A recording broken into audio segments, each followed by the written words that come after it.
Good evening. Happy Monday. Welcome back to get your dose of real estate reality. My name is Jackie Baker. Thank you so much for being here tonight. Really appreciate you being here. And man, we got a lot to unpack tonight with this whole Silicon Valley bank collapse and all the things. So, is it going to affect the housing market? Yeah, it's going to impact it, but wait to hear how it's going to impact it. We got some really interesting stuff to talk about. So I have with me this evening Mr. Jim Flanagan. He is back, the Toms River Realtor. Hello, Jim. Hi, Jackie. It's good to be back. Thank you so much for being here. Love having you on. We always have good conversations. So this is it's going to be fun. So looking forward to it. I love the St. Patrick's Day border. Oh yes, and a happy St. Patrick's Day coming up on Friday. Flancha. Yeah. Right? Flancha. You got any big plans? You're gonna just do your corned beef and cabbage and drink beer? Yeah, corned beef and cabbage and seltzer water. That's that's okay. as wild and crazy as I get now. Good for you. Good for you. Yeah. So, all right, let's get into this. Oh my God, Silicon Valley.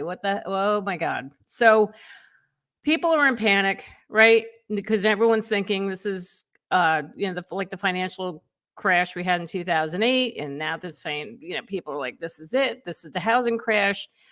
Guess what? It's not. So let me just bring up the first article to show you exactly what is going on.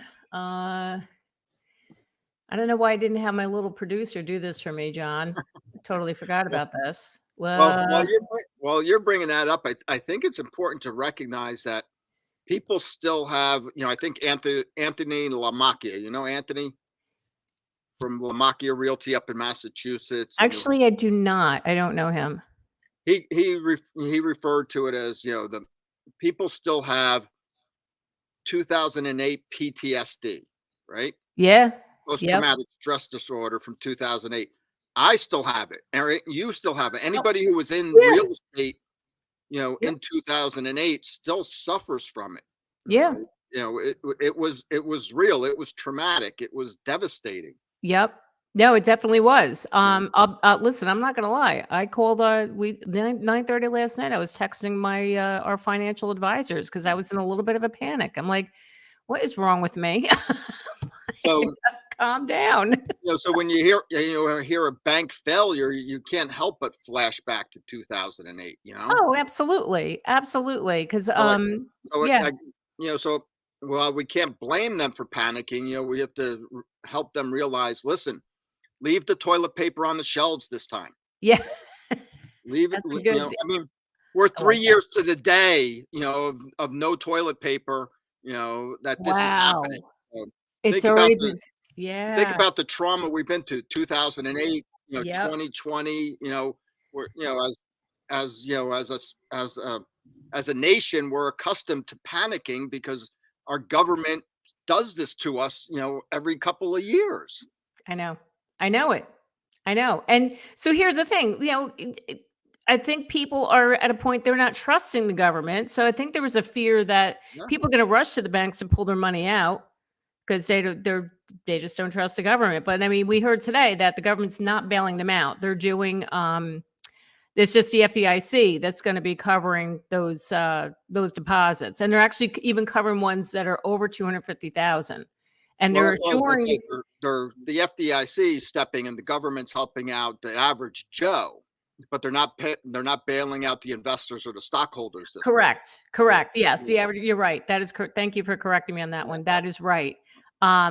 But yeah, so it's just all going to be covered by the fees paid into the FDIC, and that's it. So, but yeah, I mean, those who have big investments, that's going to be that's a big loss for them. So, let me just pull up let's start this article. So this is New York Times, not one of my favorites, but let's see. So this just goes through. Hold on. So this just gives a breakdown of why it failed, right? Silicon Valley Bank provided banking services to nearly half the country's venture capital-backed technology and life science companies, and to more than 2,500 venture capital firms. For decades, Silicon Valley Bank, flush with cash from high-flying startups, did what most rivals do. It kept a small chunk of its deposits in cash, and it used the rest to buy long-term debt like treasury bonds.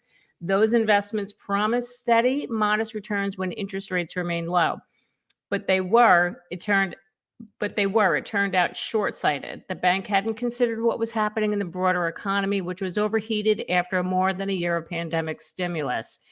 So, can we go back and blame the government for all this? Yeah. I Absolutely. mean, it's hold on a second. The live stream I was on earlier today with my friend Peter, he said that, the whole goal of this was raising interest rates is they had to break something, right? To Mhm. break the inflation or cause more job loss. And well, here they did. They broke a bank. Yeah. They broke a couple of banks. Well, Powell was very clear when he said there's going to be pain. Yeah. Right? It was very clear when, almost a year ago when rates started going up, and he said, unfortunately, there's going to be pain. Yeah. And Yep. now we're starting to see the pain, right? Right. But as And we were saying earlier, though, I mean, is this going to go throw this into the recession that we've been talking about for the last year and a half? I don't know, because now the mortgage rates are back down. So if anyone is fearful that the housing market's going to crash, oh no, no, no, the mortgage rates came back down again into the low sixes. well, So the average I think I saw was 6.57, so mid sixes. Yep. mid sixes. Jumbos are at like 6.2 or 6.1, Right. 6.1 FHA something. jumbos are all, yep. Yeah. Yeah, yeah, yeah. So I always go by the jumbo rate. I don't know why, but anyway, but still, it's lower than when it was. It was 7% like a week ago, a little more than a It's week it's ago. it's actually the biggest dip in mortgage rates since the pandemic, since they dropped rates to nothing, to half a point, in 3 years. So March of 2020 was the biggest dip. Today was the second biggest dip in Yeah, oh my mortgage. God. Isn't that nuts? Yeah. That's nuts. So if anybody's nervous that this is going to cause a housing crash, no. My only concern is though, reading these articles today, it's the tech job. Now, all these companies that are losing all this money, these investors that are lost all this money, people are going to there's going to be job losses. There are people going to lose jobs over this. Right. And I think in the Silicon Valley, I think those parts of California, the tech sector, they're going to be hurting a lot. And I think that's where you're going to see a problem with those people who've lost jobs. And there That was already a problem there. That's where the layoffs were happening. Right. Well, I Mhm. think it's going to get worse before it gets better. And So this is just the icing on the cake. mm, So that's if you're going to see anything regarding housing crashing. I mean, we already know the prices are going down anyway in Southern California. I mean, if you like, I was looking at a map today. There's large price decreases in those areas. So I think that's just going to get worse. But I can't see it happening anywhere else, because that's where all the big tech jobs are. So, well, yeah, the biggest ones are in the Silicon Valley, but you have a heavy tech corridor. Boston's a heavy tech labor okay. area, and their prices are up there. So it's going to be interesting to see how this, shakes out throughout the country. Yeah, Because as we know, everything works its way east from the West Coast, so true. so we'll have to see how this, the aftershocks, affect us over here on the East Coast. Well, I hope that between it's that and Signature Bank, and I think was there a third one now Well, that's I possibly think Republic Bank. I saw something about Republic Bank. So I think there's more than just the two, more than Signature and Silicon Valley. So right. you know, Okay. Well, here's the thing too. Now with the loans, right? So if there's mortgages, these banks have mortgages. All that's going to happen there, those mortgages will be sold off. It's not like those nothing's going to happen to those people who have loans or even home equity, because I think Silicon Valley had a lot of money in home equity lines. yeah. Um, if I read that correctly. Well, So, that's the big difference this time versus 2008. Is 2008 we were built on a subprime lending crisis. right. All the subprime mortgages being sold off. Yep. Washington Mutual, the biggest bank collapse in the history, right? Number one. That Yep. was all subprime lending. Yes. So, we're on a better foundation this time because of that. So Exactly. so Yep. we don't have the there's equity out there. There's tighter lending standards. You know, I saw somewhere that back in 2008, the average credit score of a borrower, was 670, where, or 570, and now it's 770, or, something like 100 points Yeah. in between the two, something crazy like that. So Yeah, there's a big difference. So years ago, during that period, my sister had worked for AmeriQuest. Was it Ameri do you does that okay. sound familiar? Yeah, she worked for them, and she was the one who would just take the information. Somebody would call in, and she would she would do a quick credit check, see where you're at, and she wanted to practice on me because she was like, she's a little nervous, like getting on the phone. So I gave her my information. She ran my credit. She's like, okay, so you're somebody we don't want to loan to. Because she's like, your credit score is too high. I'm like, what? I mean, she was joking, but she's like, you're not the ideal client. I'm Yeah, like, we don't oh make my money God. off you. Yeah. We can get points off of you. Yeah. Yeah. It was scary. Very scary. So, John, we got any comments out there? I see. All right. Hi, Tracy. Hello, my dear. The question for you, did SVB have mortgage-backed securities? I was told they hold 80 billion of mortgage-backed securities. Well, obviously, I don't know how much they had in mortgage-backed securities, but all banks usually do, right? Jackie, you mentioned that they had some Yes. mortgages there, right? Right. I'm looking So, to find that article. yeah. Hold on a second. Okay, this is the one. Yeah, I found the right one. Tracy, hold on, my friend. Let me get this article up. Share screen. Size and here we go. Okay, found the right one. Sorry, guys. Okay, so it says right here, SVP, you see here, SVP held about 8.3 billion worth of loans secured by personal residence mortgages at the end of last year. Another 138 million linked to home equity credit lines. So yeah, they also held 2.6 billion in commercial real estate loans. Some 35% of its commercial backed loans were on multifamily properties. Office properties accounted for 21%. Wow. But I mean, overall, it only says here 15% of the loans were secured by residential mortgages and commercial real estate. So not a huge amount. Right. Um, So the other 85% was not, right. right? And Right. that's where the problem came in. Yeah. Is, Yep. because we know banks don't make money by just depositing our deposits or holding our money, right? They make money by investing our money and giving us a little bit of money back in return, right? Just a little bit, Just a little. just a little. Thank you so much for letting us get rich on your money, right? Exactly. And then Exactly. what happened, unfortunately, is they made investments based on the projections that were given to us back then, right? Jackie, you remember when they started raising rates a year ago, everybody was predicting we'd see high fours, low fives by the end of last year, not Yep. sevens, Nope. right? Not sevens, No. No. so they made investments based on projections that were then exceeded earlier than expected. So they couldn't pivot and reinvest that money fast enough. Right. So this was being handcuffed by by the referee of the game that they tried to buy off. Right. Right. You know, I so the like that ref, analogy. Powell, who's reffing the game, is now throwing the game, so it's Yeah. Yep. So it was interesting. We were talking before we came on how you said that we're both saying about they're talking about they're supposed to do another interest rate hike, and now it looks like they're going to have to hold back, right? You say Goldman Sachs is saying that they're not or they shouldn't do any increase on the next go around. I well, think it's the end of they're the the month. only ones. So a week ago, before Silicon Valley imploded, right? All the big financial pundits were banking on another 50 basis point or half a point bump in Right. interest rates, in 2 weeks or in a week, right? Yep. Next week, the 22nd, right? Yeah. After the SVP collapse and these other mini bank failures, now those same pundits are saying, no, they can't afford to bump it up that much. there'll be a quarter of a point or 25 basis points.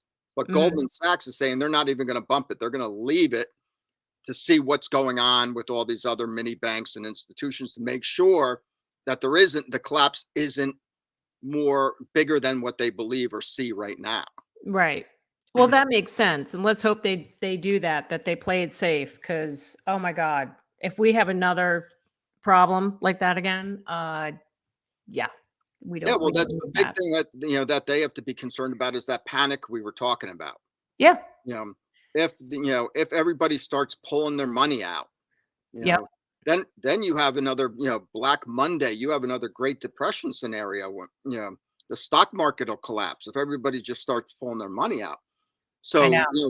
So Powell put himself into a corner here. He is really done a job on himself by waiting so long to raise rates and then raising them so quick and so fast. Yeah. So Then he's as much as I don't like him, I really don't envy him right now. oh, no. Oh, no. No, that was not the smartest thing to do, but, you know, I just don't know how this is gonna all play out now with, like, there's trying to combat inflation. I mean, he did say that there needs to be significant, job losses. So, I mean, was this part of the plan? I mean, more people are gonna get laid off as a result of this, you know? I mean, how else so if he's not gonna raise the rates, then what are we gonna let this all play out? And is that gonna start bringing on a recession? Like, this is where I get Yeah. confused. Like, what's he doing? Like, where do you go from here? Well, You know? in order to go from an inflationary economy to a deflationary economy, it requires a recession. Right. And in order to have a recession, we have to have unemployment go up significantly. Exactly. Right. But So whether that is through, a slow process of what he was trying to do, although he was doing it quicker than most of it had anticipated, because the labor market is so hot and so strong. I But know. the last report that just came out Friday, right before the announcement of this collapse, where the labor we added 310 or 320 thousand jobs or whatever it is. Yeah. Most of those were in the hospitality retail sector. They weren't full-time jobs, right? Right. So all this data that they're using to push their numbers around to try and control rates in the stock market and everything else, it's all smoke and mirrors. The big problem as is I see it, and this is I am by no means a economy major or anything like that, but we have so much government spending, right? The biggest spender and consumer of everything is the government. Yep. So we have a debt ceiling. We have all this going on, and it's all smoke and mirrors to keep our attention away from the big thing, which is we have an out of control spending government, I know. I consuming know. and spending government. Yep. And until we tackle that at its core, you know, all that we're going to do is create collateral damage, and that's what we're seeing Exactly. is collateral damage right now. I know. And then we're the ones suffering through it. It just yeah, Yeah, thanks. Thanks, yeah. thanks, pal. Johnny, I see we got another question from Phantom Games.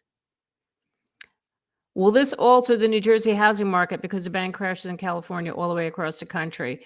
Um, no, I mean, we don't like Jim was saying there is a big tech sector in the Boston area, not so much here in New Jersey. So as far as the housing market's concerned, as we were saying, the mortgage rates are down Right. and there's still no inventory. Hmm. And what's that going to do to the home prices? Right. So neither you nor I have a crystal ball, right? Yeah. But we were talking about before Friday, right? Yep. We were already starting to see, even with mortgage interest rates in the sevens, low sevens, or let's just say seven, we were still seeing bidding wars and low inventory, right? This time of year, mid March, is usually when we see inventory climb. Yep. Even last year, even in 2021, All right, right now in 2020, when we were shut down, yeah, it fell because people were panicking and didn't know what to do. Right. But as soon as rates hit zero or half a point, inventory started to climb as people started to say, hey, we're not going to die by touching a doorknob. Yep. All right. And interest rates are this low. Let's go out and buy some houses. Right. This year, we're seeing inventory continue to decline, right? Because our home sellers, our homeowners, I think something like 85% of them that have a mortgage under 4.5%. Yep. Right? And 35% have a mortgage under 3.5%. Yeah. So, so we have these rate locked homeowners who are going, what are you crazy? I'm not going to give up 4.5 for 7 or 3.5 for 7. Right. Um, so It's they're the sitting tight. yeah. Meanwhile, the first time home buyer who's starving for a house, is pushing up from the bottom. So anything that they can afford to buy, they're buying, so it's a scenario that I have in my 25 years I've never seen before. Yeah, I me neither. This is I mean, you've been in longer than I have, but I mean, just these past couple of years, I'm like, oh my god, this is like this frenzy going on. But this, where you can't. Like, how are you going to solve this inventory problem? Like I tried talking about this last week on my live, and there's nothing motivating those sellers. How are they going to move on? Like we call them they have golden handcuffs. They're Mhm. not going to give that up. And if anything, if they have a really low rate, now there's some people that have rates in the twos. You think they'll ever sell that house? They're better off keeping it and renting it with such a low interest rate. Well, that's where we would advise them, right? If you don't think Exactly. you I sell, would. Yeah, yeah, don't sell. totally. You know, Totally. so So, that yeah, that's the thing we don't know. We yep. do know as right now mortgage rates dipped big time. So for buyers, that's a good news, right? For home Mhm. buyers, that's good news. For our buy sells, for those that have to sell a house to buy a house, okay? It's better news because now we're looking at 6.5 versus over 7 a week ago. Right. So it makes it a little more palatable, to move up, move down, whatever it may be, if you're going to use a mortgage. Right. Right. Now, if rates continue to drift down as the financial sector suffers more, because people don't understand what's bad news for the stock market is usually good news for mortgage rates, right? With a few exceptions, Mhm. right? Where mortgage rates are, loosely follow the 10-year treasury. So when investors get scared of the market, of the stocks, they move to bonds. They're Right. safer, right? So mortgage-backed securities are bonds, they're mortgage bonds. So Mhm. as we see more panic in the financial sector, we'll see more investors move into bonds like we did today, Yep. and that'll drive mortgage rates down. So what the wild card is the employment. So what's going to ultimately cause more inventory will be more job loss. People that even if they have a 4.5%, if they don't have a job, it doesn't matter. They can't pay the mortgage. Exactly. Yep. Right? You can't pay the mortgage. So Yeah. how Right. long will it take for us to see that actually hit the market, right? Right. How long will it take the unemployment to turn around into, and I don't want to say foreclosures, but just people that need to sell to get out, you know? Exactly. Right. I mean, but now because people have even somebody who bought a couple of years ago, they made some money on it. The value had gone up somewhat, They not have a ton. equity. Yeah, they It have has equity. equity. So you're going to make money on it. So might as well just sell it and don't go into foreclosures. So that's why I don't think we're going to see that many foreclosures. And here in New Jersey, we all know how great this state is when it comes to foreclosures. It Oh takes yeah, like 3 years yeah. to I go through mean, the process. So I don't think we're ever going to see not immediate. We're not going to see immediate foreclosures come and hit the market because how long it's going to take, and God knows what the market's going to be like 3 years from now. So exactly. anyway, what else do we got here? 42. What do we have from Tracy?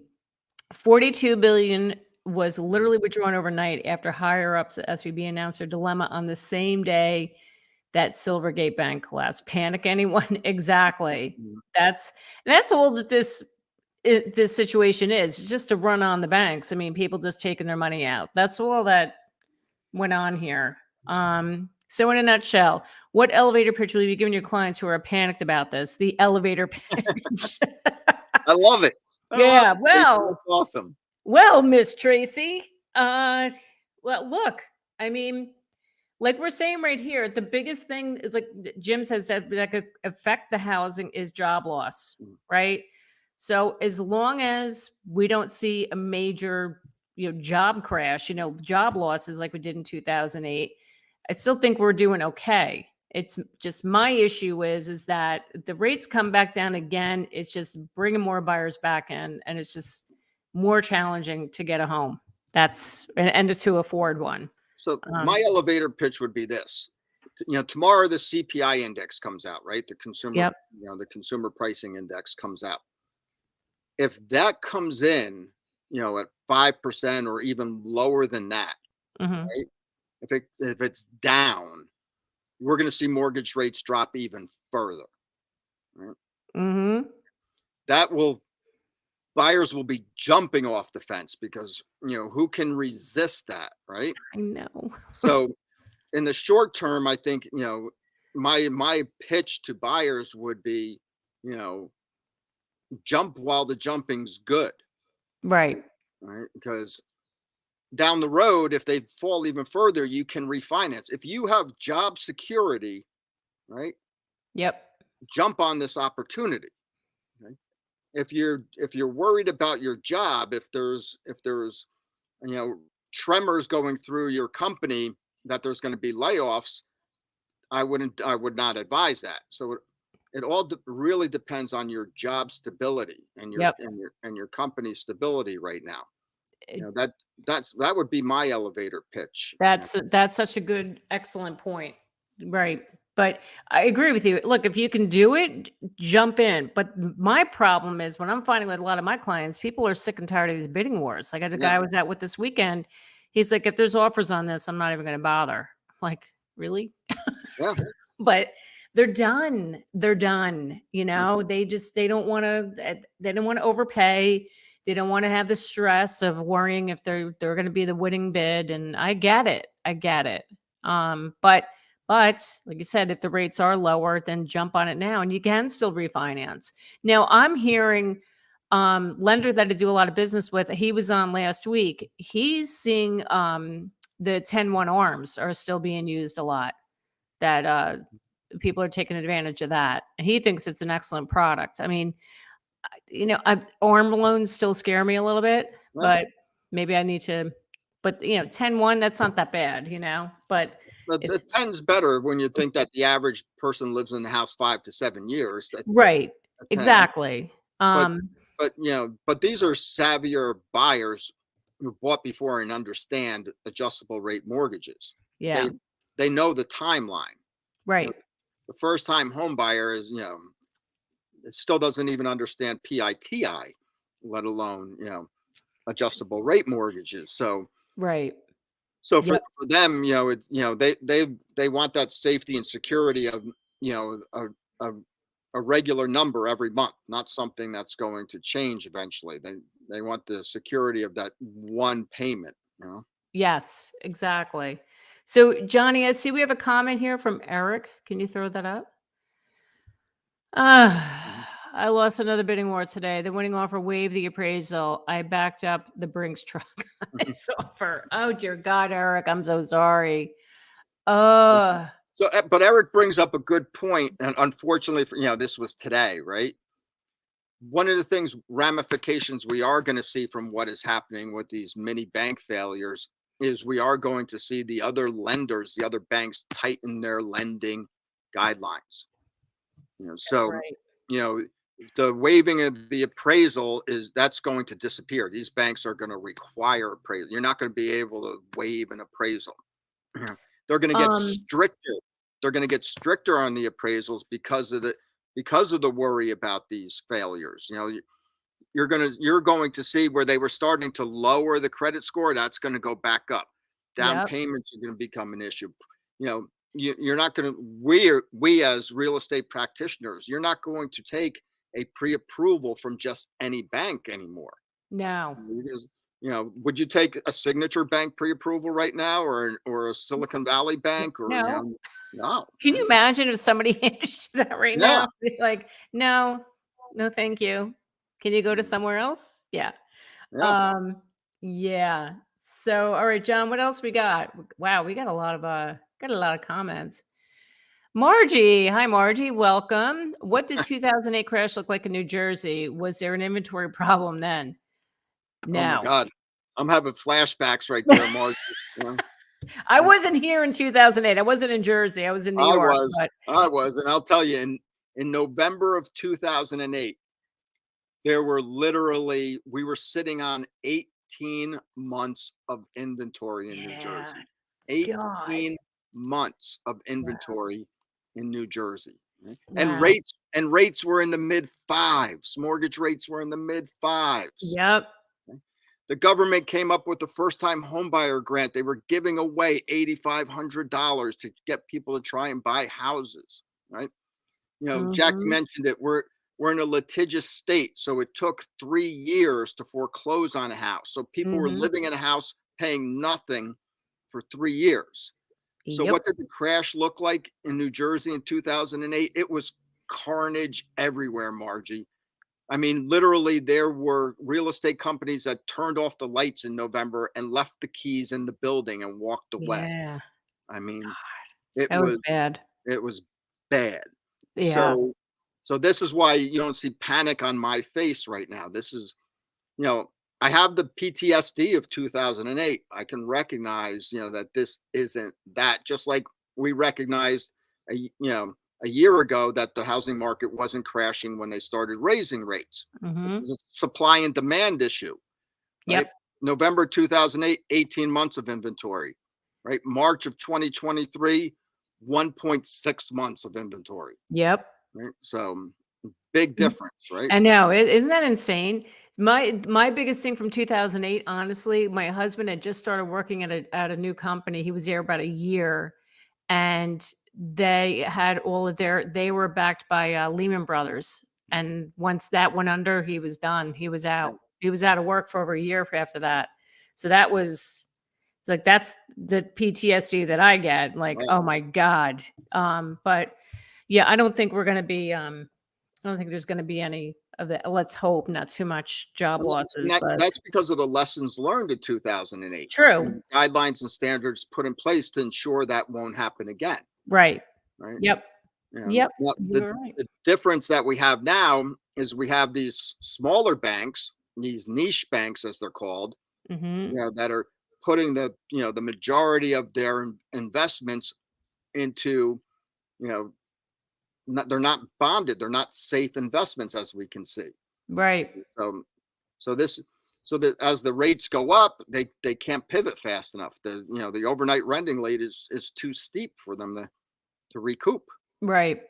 So, well, that's good. So we learned our lessons from 2008, and then we're probably gonna, as you said, there's gonna be more lessons learned from this current situation, and now the banks are gonna get stricter again. And I Yeah, really hope you're right on that. Now the banks are gonna say, no, you have to do an appraisal. You can't waive it. Like that.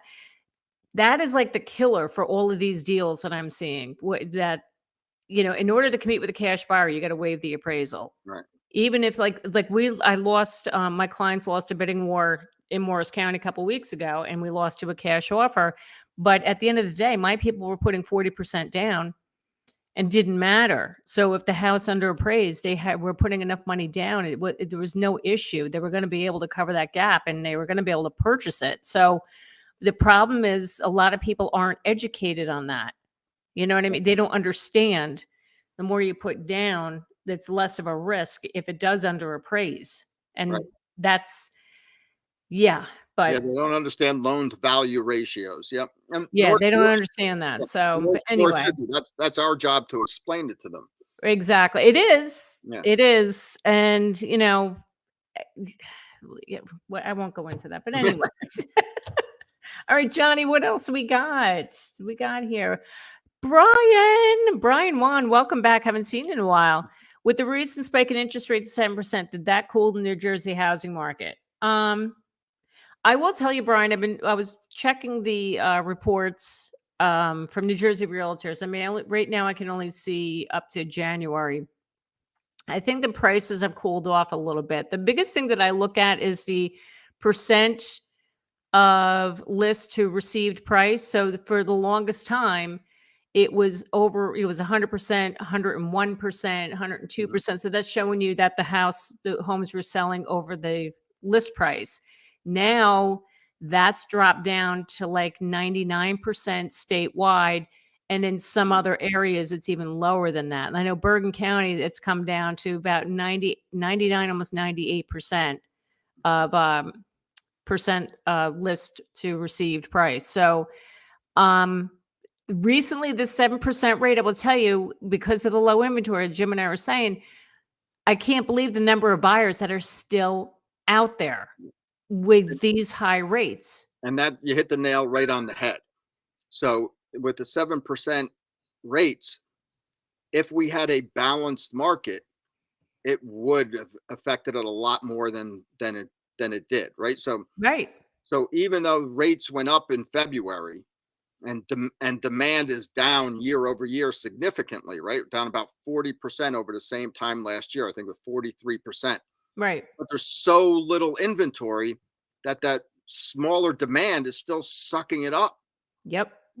It's sucking up whatever is listed, you It's know. amazing, isn't it? Like, it just oh my god. Right, because the demand well, now think about it. This time last year, rates were at like 2, 3%. Well, they were just starting to They had climb. just started to go up to They like just started to go up, right. It was just four, not keep close still to thinking I'm in four. Yeah, February, but yeah, yeah. they just started going up.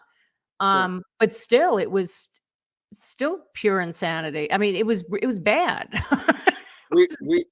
I just got I had to mute a phone call I got from one of my agents while we're on because we have a house that we listed in October. In October, it's been on the market 156 days with a price adjustment What? in that time. This weekend, it had 4 offers, right? Oh my god. So And with the high interest rate, with now they're the coming out of interest the rate, woodwork. so that just goes to show you how how low inventory is. That stale inventory is even disappearing. Yeah. That's insane. Yep, crazy. All right, Johnny, what else we got here? Yes, Tracy, I would love that to go away too. The way Oh, you know what? You said waiver of appraisal. The appraisal waiver certificate. Jim, do you see that a lot with lenders where they'll do something, they run through a program and they're able to kind of get a gauge of the market and they look at that purchase price and then they'll determine, depending on how your credit is, how much money you're putting down, that they'll just say, okay, you know what, we don't need the appraisal in order to approve the loan. I mean, It's already starting to disappear, Tracy. I actually had one of my own listings that went under contract a couple of weeks ago, waterfront down here, where the pre-approval stated that in it. And I represented the seller. So the pre-approval stated that an appraisal was not required by the lender. right. Then in attorney review, they changed that, saying that, for the buyer's purposes, they were still going to do an appraisal, but the Okay. buyer would, only the buyer would be responsible if it under appraised to come up with the difference. Right. And buyer Okay. said, that's not what you explained to me when you approved me. So the lenders are already starting to backtrack on this. And this, Haha. and this, this was a good 2 weeks before the mini bank crisis. So, Okay. so Okay. I, I'm not, don't quote me on this, Tracy, but I think you're going to see that disappear. Like we said, as banks get nervous on this, they are going to tighten the lines down. They're going to batten down the hatches, so to speak. Yeah, I agree with you, and I hope it does. I really hope that crap stops because I'm so over it. I'm so over it. All right, Brian, interest rate on ARM doesn't seem that great compared to conventional. Um, I honestly didn't even look at the ARM rates today, but you have to speak to your lender to see what you're comfortable with. I think the only one that's not good is the 5-1. The 5-year arm didn't look good to me. So Okay. Phantom Games, Brian Wallen, yes, for some time, home prices decreased the end of 22 when interest rates surpassed 7%. It also decreased a ton of high. Yes, you are correct there. But right now, as Jim said, the inventory is like there's nothing there. So that's why we're still seeing And Brian, be careful too, because home prices, the median list price decreased, right? So be yep. careful between home prices and actually home values, because even as the numbers come in with the existing home sales diminishing month after month, right? And the median listing price coming down, home values, especially here in New Jersey, have remained relatively stable because remember, it's supply and demand. So, a balanced supply, 4 or 5 months, 4 to 6 months of supply, you have flat prices, right? Mm-hmm. Over six months or above, then you have price decreases. We haven't hit 4 months supply since before the pandemic, right? Yep. That's So, that's so right. be careful with those Redfin Zillow reports about home prices because they're looking at median list price. They're not looking at sales prices per region or per locality. Speaking of that, I just want to bring something else up on the screen here. This other article, it was showing Jim, I was telling you about this earlier, from Fortune magazine. Here we go. So this article is showing the markets that are going to be taking a hit and those are going to be doing well. Prices are going to shift in the positive. So if you can see here, and it's very tiny, but where the heck are you? Where are you, New Jersey? Yeah, All right. See that? It says it's 1.3% decrease. New York, Newark, Jersey City, New York, New Jersey, PA. So I love how they lumped all that together.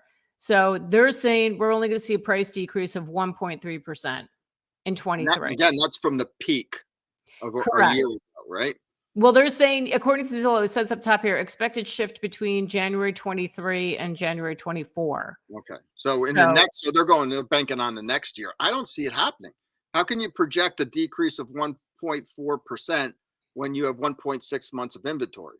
exactly. Well, you know what it is? I think it's because they're lumping in New York in there because I can't, like New York City, everyone's leaving New York City to come here.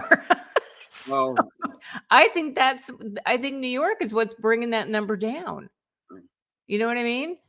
Am I making sense or no? well, we do have a lot of buyers coming in from Brooklyn, that's for sure. Yeah. Exactly. So do I. I've had buyers from Brooklyn, Manhattan. They're all still escaping New York. So I think that decrease you're showing there, I think because you've lumped New York into that category. I think if you took New York out of it, you're going to see an increase for us in Jersey. I feel. I don't Yeah. know. But all right, what else do we got? Johnny, what else we got? Here we go. All right. Any thoughts on the impact of the dollar weakness? In 2008, US dollar was the primary currency across the globe, while presently a lot of countries are moving away, which weakens US economy. That's a great point. Yep. Yep. And I think the Fed is concerned about that. Not just the Fed, but the global economy is worried about that as well. Yeah. Which is another reason I think you're going to see Powell and the Fed be very cautious in the near future with rate hikes. So going back to Goldman Sachs prediction that they may not even hike it next week. Take I'm watching this closely because we are in a very precarious position with that. What Yes. what happens to us will have global ramifications.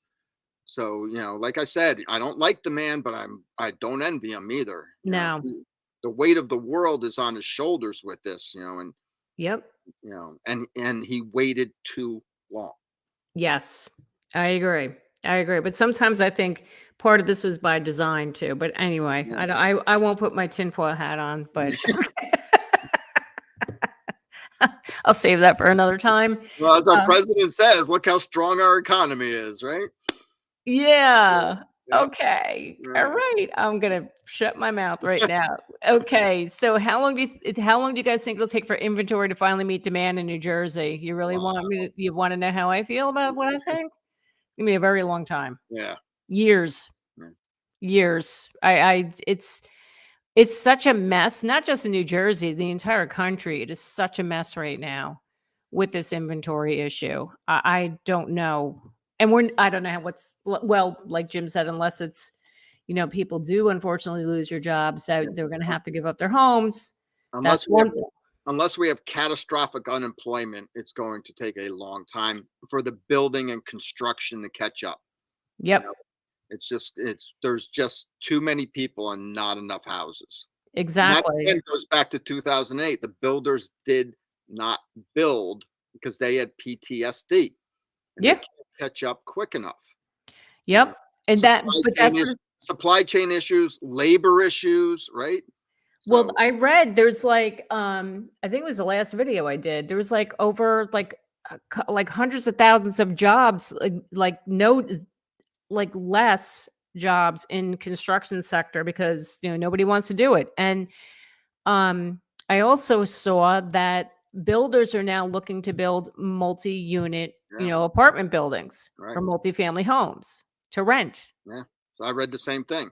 So So, you're looking, 2008 unemployment was 8.8, 8.9, almost 9%.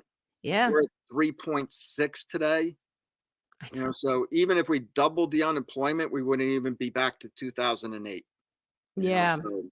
So literally have to be catastrophic unemployment. Yeah. Yep, you're right. But I don't know, this recent collapse of these banks, I just Yeah, hope that's, like, tinfoil hat, it could be by design. This is what's gonna make it the jobs crash. I don't know. Let's hope I'm wrong. let's hope. Yeah, I hope that's right. I don't know. The older I get, the more cynical I Yeah. am, and then I'm very suspicious of everybody's motives. Like, why Well, what are you really trying to it's do? really hard not to be after the last 3 years. Yo, totally. It's Right? yeah. Yeah, I mean, for sure. come on, it all started with toilet paper, and look where we are now. I know. You know, Jeez, we're still stuck in and this mess. and what a poetic symbol, right, for this whole S storm that we're in right now. The elusive role of toilet paper. Yeah. Yes. Oh my god. All right, so Johnny, I think it's time. Can you bring him up, my son? There we go. It is time for What Were They Yeah. Thinking? I know this is Tracy's favorite segment. So John, let's bring up the first picture. I got some good ones for tonight. So, okay. This is virtual staging, like, to the nth degree. So you have an average looking house and they put a really expensive car parked in your driveway to make it look like it's $1 million home. No, that's not going to sell a house. I Anyway, love I love the weeding, the manicure of the lawn with the right? snow. That's great, right? Exactly. Holy Right? crabgrass, Batman! What the? Yeah. All right, John. What do we got? What's the next one? I Whoa, love. I love this. The tiger wallpaper. wow! And I like tigers; they're my favorite animal. But Are they really? So I'm sorry, is this your bathroom in your no, but it's house? definitely clashing with the countertop. But I love the QR code up in I the know. corner there. Mhm. The nice display about the house and like you'll learn more. Yeah, as these tigers are staring at you. Isn't it great? This too could be yours, this tiger wallpaper. Okay. What else, Johnny? This I love. A barbecue grill in the kitchen. What in the holy hell is that? Why would somebody do that? And do you see the little comment? It says there on the screen, it says the air freshener. It has a little air freshener on the wall next to the grill. That Yeah, is sure. that's Yeah. beautiful. That's Yeah. that's that's got bachelor written all over it. Bachelor Right? for life, right there. Yep. But then look at the child lock on the cabinet door. It's like, God help them if there's a kid living in there. Are you kidding Oh yeah. me? What the heck? Way to go, Dad. Yep. Yeah, good job. Good job. All right. What else we got? This I love. So this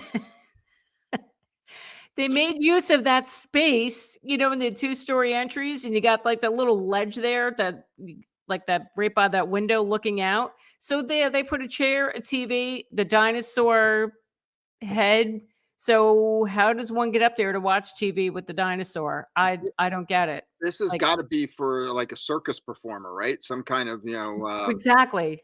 tightrope walker, trainer, lounge area kind of Or thing.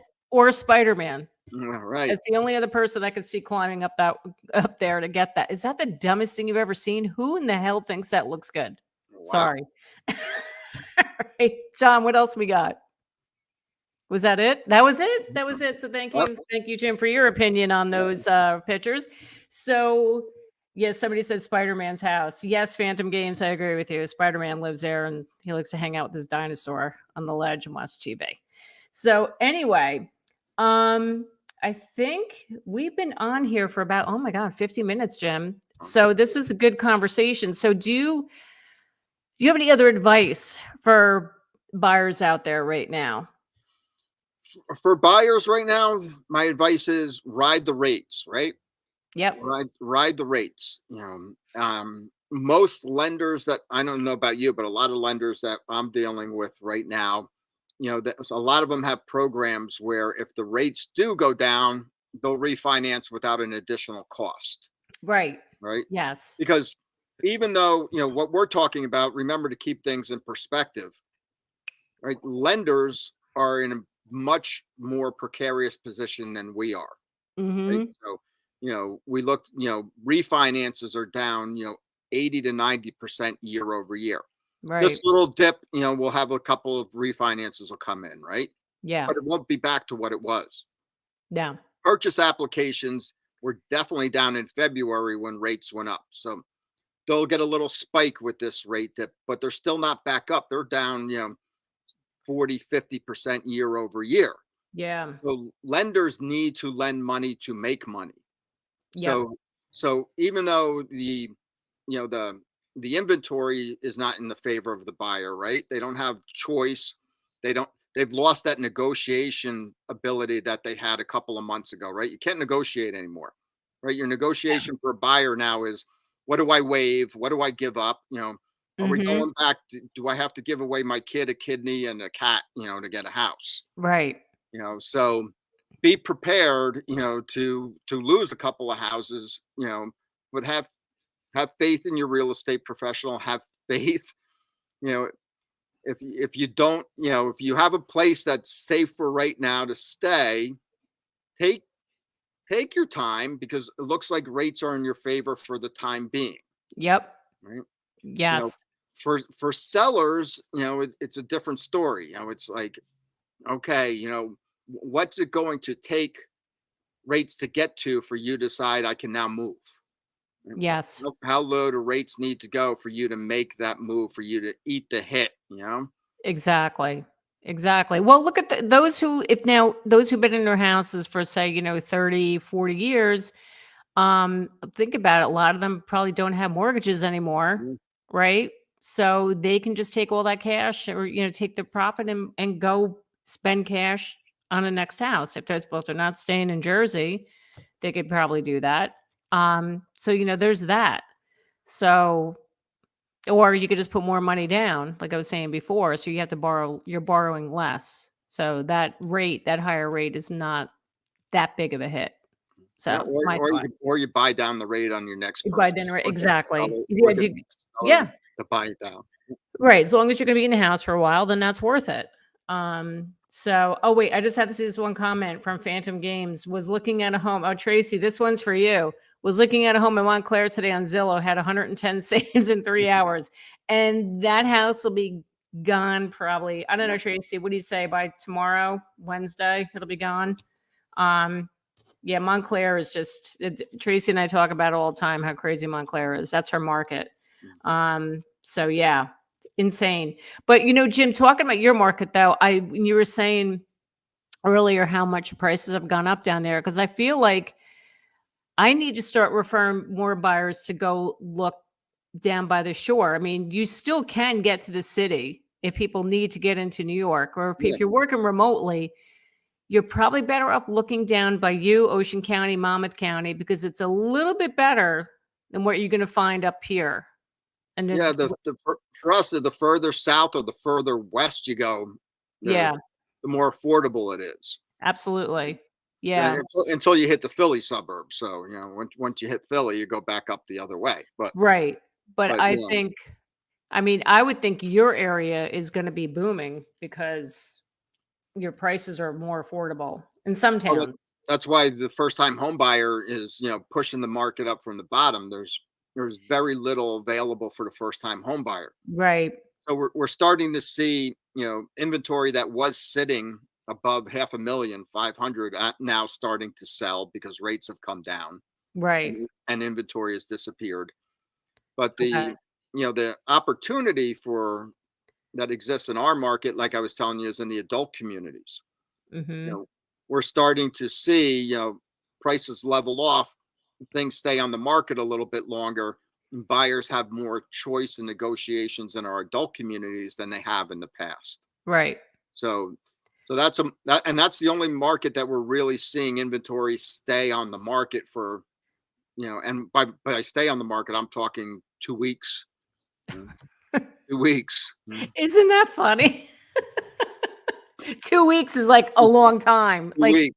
Yeah. when I had a listing last year, we put on the market, it was like right like 2 weeks before Memorial Day, and soon as Memorial Day hit, it was crickets, right? It always happens right then. As soon as the summer starts, everybody just runs away, and I was in panic mode, but when it was like we hit that 2-week mark, I'm like, "Oh Yeah. my god." We ended up selling it for a full price, which is great, but it sat on the market for like 30 days before we sold it because that's when the rates hit 6%. Right. So, Yeah. yeah. But, all right. Oh, wait, Margie has one more question here. What percentage of your transactions would you say are going over asking still? Um, so far for me this year, 100%. Mm. The ones that I've sold so far were but they were over asking. Um, I don't have any listings as of yet. Still a little slow start for me, but on my buy side, they've been over asking. What about you, Jim? You still seeing it a We're lot? like I said, anything under 400,000 is selling over list. Okay. Anything from 400 to, I'll say, 700 is probably 98, 99% of list. Okay. And then, 750 to over a million, then you have, 95, 90%. Okay. So it's bottom up. Yeah. Yep. Yeah, I mean, the ones that I sold, I mean, one went on the market, the list price was 812 and the house sold for 857. And then the other one was listed at 795 and they bought it, I think for no, it was 775. They paid 800 for it. But this is right before that was in December when that one went under Yeah, contract. we're looking back, right? So we're looking back in February now, right? So Right. so But what, and also if it's a good house, right? I mean, if you have a shiny penny, if you have something that's just like woohoo, yep. then it's Yeah. way over list, right? So we're just talking about your average home. Yeah. Yeah. Yep. And it's funny, the ones that are in the $1 million range. So in the past couple of years, I've seen those go for, over ask easily, easily because people have the money to put, throw at it. But here's the thing. I think as these rates, now the rates are higher, I can see why now the luxury market's going to take a back seat and it's going to take longer because New Jersey has that lovely millionaire Millionaires tax. tax, yeah. Yeah. So, yeah, if anybody out there is not aware of this, if you're buying a house, that's over $1 million, you have to pay an additional, is it 1% or $10,000 or like it's Yeah, it's 1% per million. Yeah, 1% per million. per So million. $1 million, $10,000 Yeah. in addition to your closing Yep, costs. yep. I mean, and the seller pays the real estate transfer Yeah. tax too. Gotta love So this state, right? I was just gonna say, don't you love Jersey? It's Gotta love this state, right? awesome. It's like awesome. Yeah. Mr. California Murphy, right? Yeah, right. California Murphy. Yeah. Oh my God. You know what?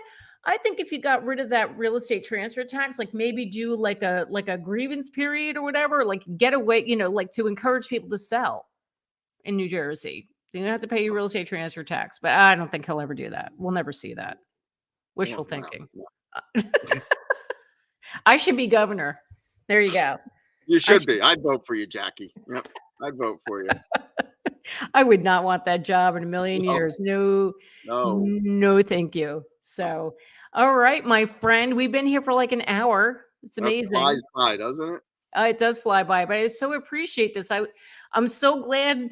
Well, I'm not glad, but I mean, and we had you planned on coming on here for the past couple of weeks, and then I decided the last minute when this whole thing happened with SVB, I'm like, I'm switching gears tonight. We got to talk about this, and I was like, oh, thank God it's Jim, because Jim is like the smartest man in the room, and he's going to be able to answer all these questions. So I really, really appreciate you being here. This is great. You help out a lot of people here by answering their questions and sharing your knowledge. So thank you for that. Well, thank you for having me. I really appreciate it. So, Yeah. Anytime. Come back again. I love having you on.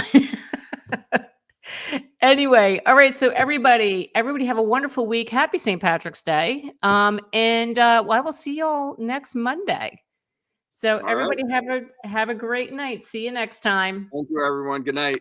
Good Good night, night. Jackie. Good night.